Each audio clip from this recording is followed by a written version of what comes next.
Assalamualaikum warahmatullahi wabarakatuh. Om Swastiastu, Namo Buddhaya, Shalom Aleichem, Salam Pancasila. Kita ketemu lagi. Saya sebagai korban mafia tanah bertanya,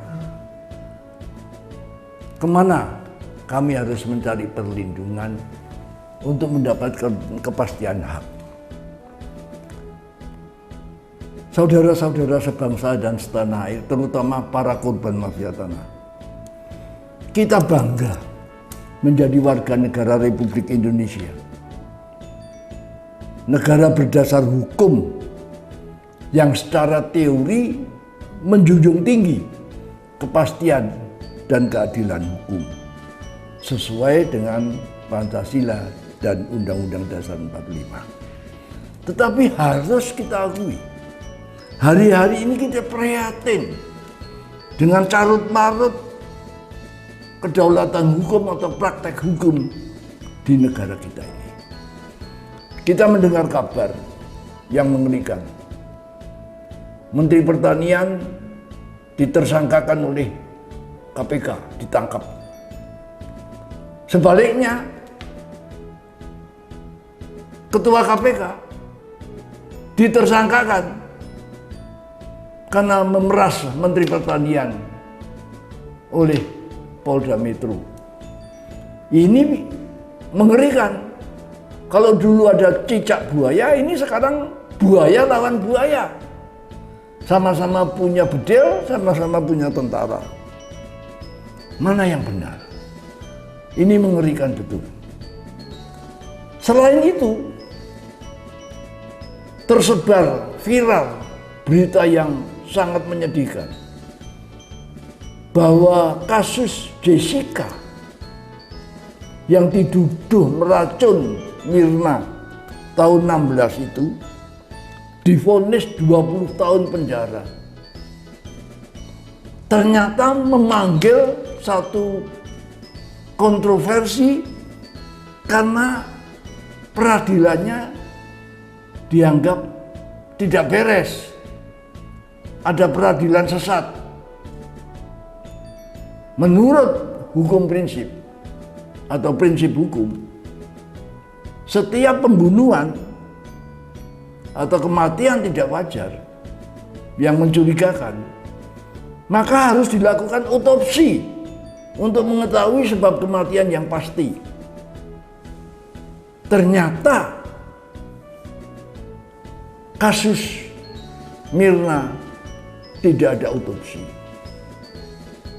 Irjen Krisnamurti yang waktu itu Kombes yang menangani berkata, dalam kejahatan pembunuhan, no otopsi, case closed. Tapi bagaimana kasus itu berjalan, divonis 20 tahun, tapi tanpa otopsi? Mengerikan. Sungguh mengerikan. Inilah carut-marut hukum di akhir pemerintahan Jokowi yang sangat merugikan wibawa dan nama baik Jokowi.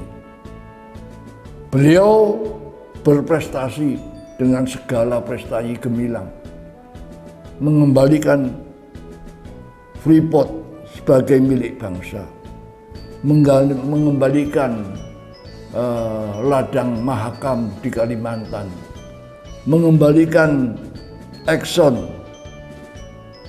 ke tangan bangsa.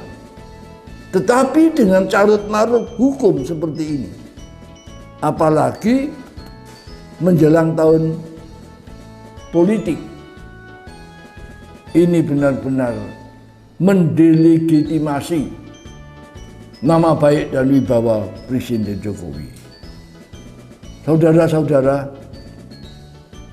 kita tahu bahwa ciri negara hukum adalah kepastian dan keadilan hukum. Bahkan alam semesta ini berlangsung dengan baik karena ditopang oleh tegaknya hukum alam dengan prinsip-prinsipnya, sehingga semua berlangsung dengan baik. Tetapi dalam kehidupan bangsa kita, kejahatan telah merusak hukum ini. Bahkan Mahfud MD, pendekar hukum kita yang sangat terkenal itu, berkata, ada mafia, kejahatan terorganisasi. Mafia ini kuat, bisa membeli polisi, membeli jaksa, membeli hakim, membeli pengacara, bahkan menciptakan sistem hukum atau industri hukum. Maka dalam perkara di pengadilan berlangsung hukum atau dalil wani biro. Kalau mau bebas pakai pasal ini, kalau mau dihukum pakai pasal ini. Mengerikan.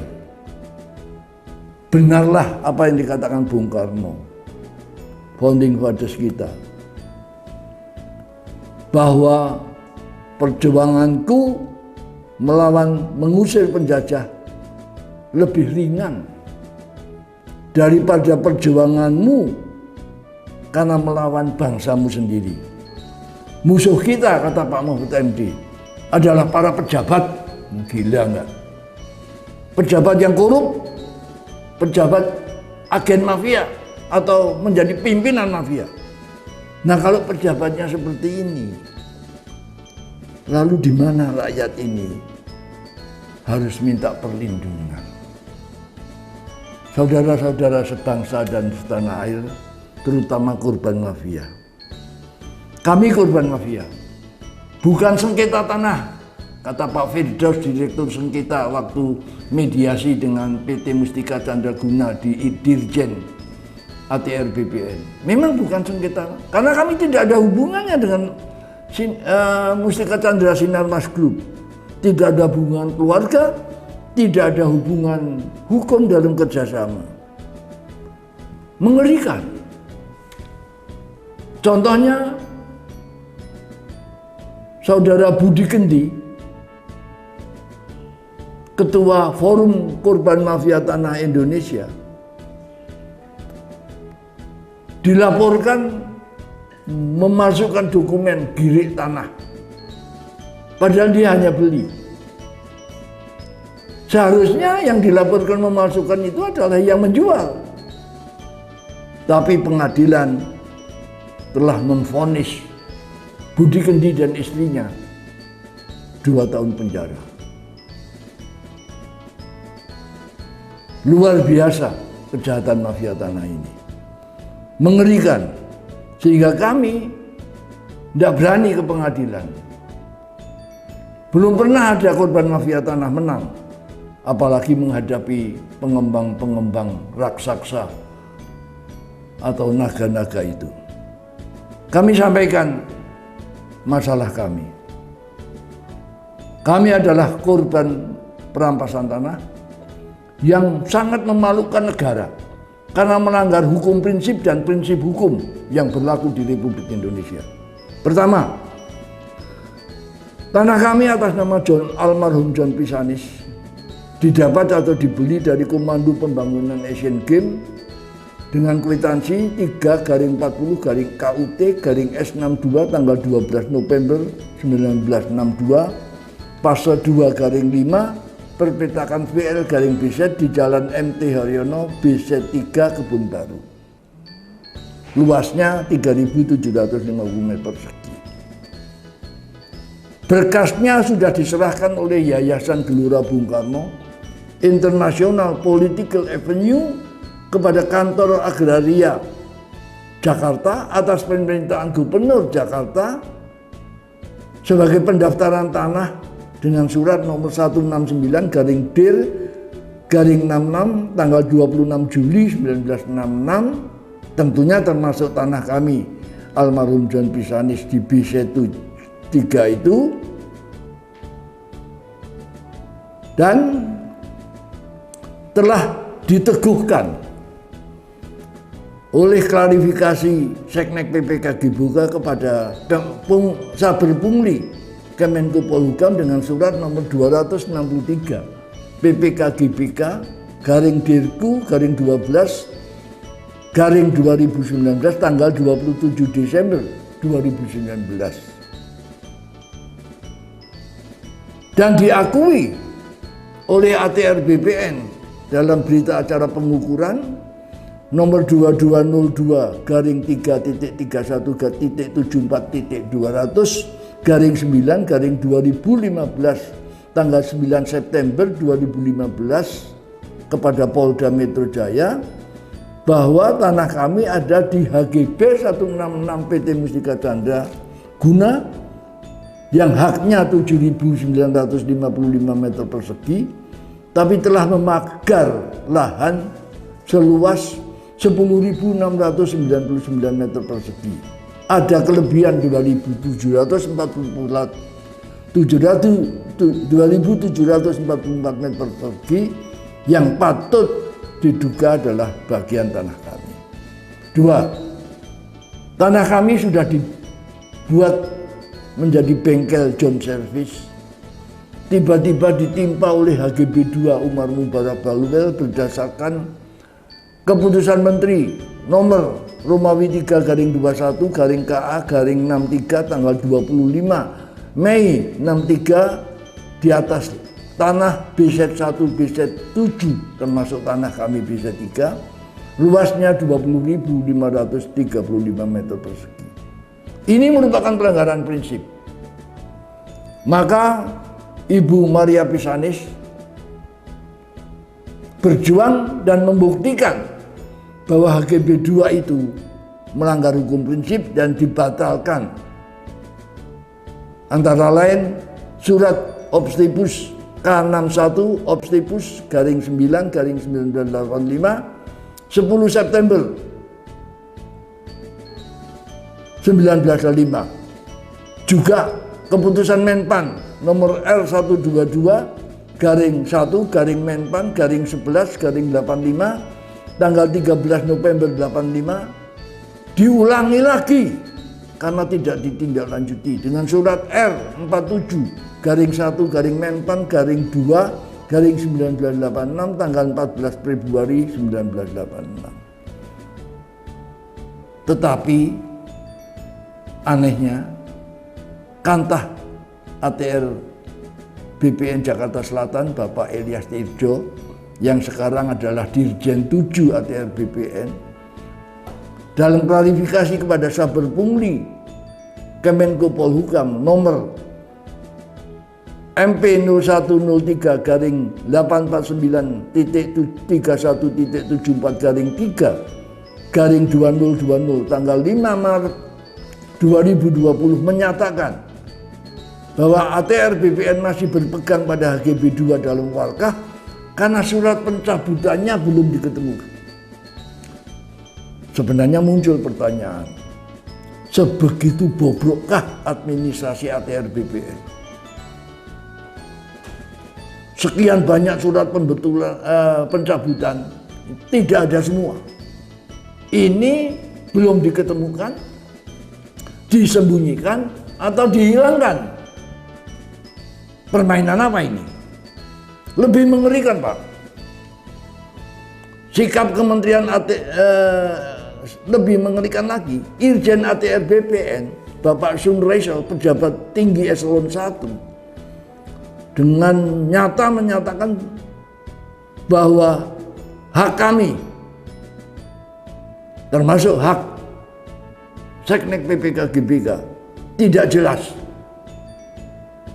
Karena sudah ada hak atas nama Mubarak Baluwel sejak 62 dalam suratnya nomor PW 04.03/5/900/3 Romawi 2022 tanggal 21 Maret 2002. Hal ini mengejutkan. Ini adalah terang-terangan ATR BPN secara badan menyatakan keputusan presiden yang menjadi alasan kami tidak sah. Benarkah demikian?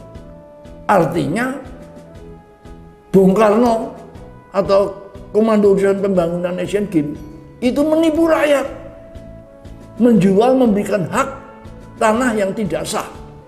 Kami tidak percaya. Maka kami bertanya kepada Seknek PPK GBK, badan negara yang mengurusi aset Gelora Bung Karno. kami mendapat jawaban.